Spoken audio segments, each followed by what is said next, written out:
Here's today's In Touch devotion. Today's scripture reading is Acts chapter 19, verses 23 through 31. About that time, there occurred no small disturbance concerning the way. For a man named Demetrius, a silversmith, who made silver shrines of Artemis, was bringing no little business to the craftsmen. These he gathered together with the workmen of similar trades and said, "Men, you know that our prosperity depends upon this business. You see and hear that not only in Ephesus, but in almost all of Asia, this Paul has persuaded and turned away a considerable number of people, saying that gods made with hands are no gods at all. Not only is there danger that this trade of ours fall into disrepute, but also that the temple of the great goddess, Artemis, be regarded as worthless, and that she whom all of Asia and the world worship will even be dethroned from her magnificence." When they heard this and were filled with rage, they began crying out, saying, "Great is Artemis of the Ephesians!" The city was filled with the confusion, and they rushed with one accord into the theater, dragging along Gaius and Aristarchus, Paul's traveling companions from Macedonia. And when Paul wanted to go into the assembly, the disciples would not let him.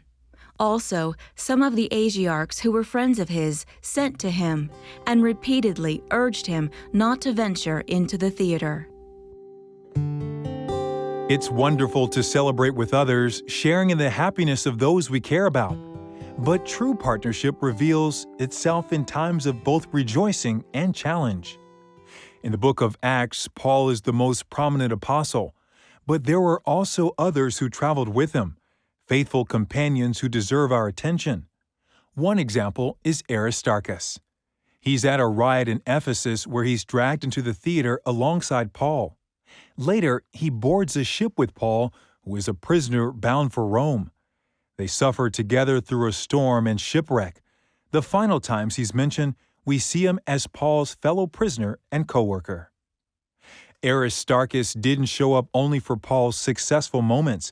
He stayed present through imprisonment, persecution, and physical danger.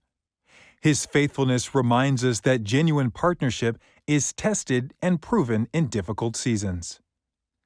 Most of us won't face riots or shipwrecks, but we will encounter opportunities to stand with others through their struggles.